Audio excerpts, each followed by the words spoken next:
Trabalho e Justiça, uma produção do Tribunal Superior do Trabalho.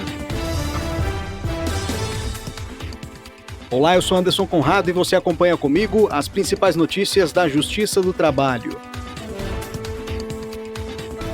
Quem abre o nosso programa é o repórter Rossini Gomes, de Brasília. Órgão especial do Tribunal Superior do Trabalho realiza a sessão de abertura do segundo semestre de 2025. Em nosso giro pelos regionais, a repórter Andressa Bueno traz informações diretamente do Tribunal Regional do Trabalho da 18ª Região, em Goiás. TRT de Goiás condena dono de pamonharia a indenizar atendente vítima de assédio sexual. E do Tribunal Regional do Trabalho da 3ª Região, em Minas Gerais, fala o repórter Petros Faria. TRT-MG confirma inexistência de vínculo de emprego em atividade empresarial desenvolvida por esse casal. Hoje é dia de tirar dúvidas sobre acidente de trabalho. Você vai saber quais são os direitos do empregado e os deveres da empresa. Se liga, o nosso programa já está no ar. O órgão especial do Tribunal Superior do Trabalho realizou no dia 1º de agosto a sessão de abertura do segundo semestre de 2025. Veja na reportagem de Rossini Gomes. Na sessão de abertura do segundo semestre deste ano, o presidente do Tribunal Superior do Trabalho e do Conselho Superior da Justiça do Trabalho, ministro Aloísio Corrêa da Veiga, ressaltou a necessidade de combater qualquer tentativa de enfraquecimento das instituições judiciárias. Estamos vivendo num mundo um momento altamente estranho para todos nós, em que precisamos reafirmar a nossa soberania, a nossa independência. Onde não há justiça, não há paz.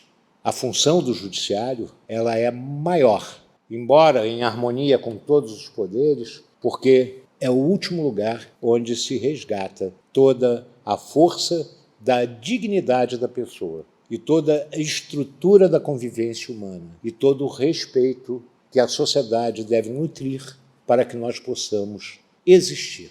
O presidente também destacou que o TST recebe por ano mais de 360 mil agravos de instrumento. Segundo ele, de todo o acervo da Corte que representa o agravo, apenas 6% são providos e 92% não precisariam nem ter chegado ao tribunal, encerrando-se no segundo grau de jurisdição. Por isso, o ministro Aloísio Corrêa da Veiga enfatizou o fortalecimento do sistema de precedentes. Trazer a Corte Superior Trabalhista para o lugar que lhe é reservado, não só na Constituição Federal, mas no sistema de justiça, como corte de precedentes e não como corte de cassação, a rever todos os julgamentos já proferidos pelos tribunais e, com isso, nós chegarmos a um futuro próximo para dizer agravo ou decisão de tribunal regional em consonância com as decisões qualificadas do Tribunal Superior do Trabalho não desafiam agravo de instrumento em recurso de revista. O ministro está há poucas semanas de deixar a corte em função da aposentadoria compulsória. Ele completará 75 anos em outubro. O novo presidente do TST será eleito em sessão extraordinária do Tribunal Pleno, a ser realizada nesta segunda-feira, dia 4. A posse está prevista para 25 de setembro. Giro pela Justiça do Trabalho.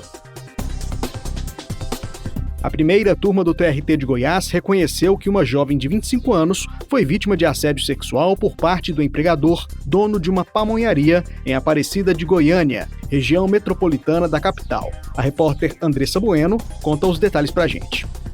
O colegiado fixou a indenização por danos morais em R$ 7.500. Além disso, a empresa vai ter que pagar verbas rescisórias e registrar o contrato na carteira da funcionária. Ao recorrer da decisão de primeiro grau, a trabalhadora argumentou que o assédio ficou comprovado por mensagens e áudios anexados ao processo. Ela citou ainda a própria confissão do empregador, que chegou a pedir desculpas durante a audiência. A trabalhadora também contestou a alegação do empregador de que teria dado brechas às investidas. Segundo sua defesa, o patrão se aproveitou da posição de poder e da vulnerabilidade financeira da jovem, manteve as investidas mesmo após negativas claras e dispensou a funcionária quando percebeu que não teria êxito. Segundo o processo, o assédio teve início no primeiro dia de trabalho e depois foi se agravando. O empregador disparava comentários inapropriados, mandava mensagens com teor sexual explícito, dava apelidos constrangedores à jovem, simulava gestos obscenos e tentava contato físico. O caso teve como relator o desembargador Wellington Peixoto. Ele observou que o empregador reconheceu a veracidade de todas as mensagens juntadas no processo. No entanto, o dono da pamonharia não comprovou que a trabalhadora dava liberdade para as investidas sexuais.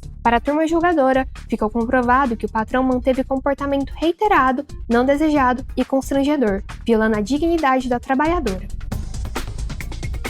Os magistrados da 5ª Turma do Tribunal Regional do Trabalho da 3ª Região em Minas Gerais mantiveram sentença que afastou o vínculo de emprego de uma mulher com seu ex-companheiro. Os detalhes com o repórter Petros Faria. O caso teve origem na Vara de Trabalho de Almenara, que julgou improcedentes os pedidos da reclamante. Ela alegou que trabalhou na pizzaria do ex-companheiro e que teve os direitos trabalhistas suprimidos em razão da relação afetiva. Já o réu sustentou que os dois viveram em união estável por quase 10 anos, atuando conjuntamente na execução da atividade econômica. Na decisão, o juiz convocado, Leonardo Passos Ferreira, reconheceu que não estavam presentes os requisitos do vínculo de emprego previstos na CLT, como a subordinação jurídica. Segundo o relator, o que se observou foi que a mulher mantinha relação familiar, tendo o casal constituído a sociedade comercial com a autonomia e os poderes de administração da autora na empresa. Quero post! Você, trabalhador, já sofreu algum acidente durante o expediente? Tem dúvidas sobre o que é ou não responsabilidade da empresa ao prestar socorro a empregados acidentados no exercício de suas funções? Então fique atento. O juiz do TRT da 2ª Região, na capital paulista, Rodrigo Rocha, explica o que diz a lei. Vamos ouvir. Inicialmente, é necessário observar se a empresa agiu com negligência, imprudência ou imperícia. Se ela tiver praticado um ato ou omissão com algum desses 3 elementos, ela pode sim ser chamada a pagar as custas do seu tratamento. Alguns tipos de empresa, que são aquelas empresas que exercem atividades de risco, podem vir a ser chamadas a responder pelo tratamento, independente da negligência, da imprudência ou da imperícia. Nesse caso, basta que haja a ação ou omissão, o dano e o nexo de causalidade, ou seja, basta que aquela ação ou omissão tenha causado o dano. Para isso, é importantíssimo que seja feita uma perícia dentro do processo. O juiz submete o processo a um médico de sua confiança e aquele médico vai analisar se de fato ocorreu o acidente ou se desenvolveu aquela doença e se aquela situação ocorreu por causa de questões que sejam ligadas ao trabalho. Feitas essas considerações, o perito médico vai fazer o seu laudo e submeter à análise do juiz. É importante também, já que estamos falando de custas de tratamento, que se comprove que elas realmente ocorreram. Não adianta apenas alegar que gastou-se com médico, que gastou-se com a aquisição de medicamentos, mas tem que comprovar os valores através das notas fiscais. Por isso a perícia também é importante, porque o perito tem a possibilidade de dizer se aqueles medicamentos, se aqueles tratamentos foram feitos em decorrência do acidente de trabalho. É importante lembrar também que muitas empresas possuem plano de saúde dado aos seus empregados e esse plano de saúde deve ser mantido nos casos de acidente de trabalho. Então, também é uma forma de custeio pela empresa a manutenção do plano de saúde com a cobertura suficiente para que você possa fazer o seu tratamento. Então, é também uma opção, caso não haja o gasto efetivo com o médico, que a empresa mantenha o plano de saúde, uma vez que o gasto com o profissional estará albergado, na verdade, com os gastos no plano de saúde. Eu fico por aqui. Muito obrigado pela audiência. O Trabalho e Justiça teve a apresentação de Anderson Conrado, edição de Renata Soares, produção de Ana Luísa Badu e Milene Teixeira, colaboração das estagiárias Ana Neves e Sofia Elizabeth Vieira. supervisão de Patrícia Rezende e trabalhos técnicos de Eduardo Miranda e Rafael Feitosa. O programa é uma produção da Rádio TST, sob a coordenação de Rodrigo Tunholi e a supervisão geral da Secretaria de Comunicação Social do Tribunal Superior do Trabalho. Até a próxima. Tchau.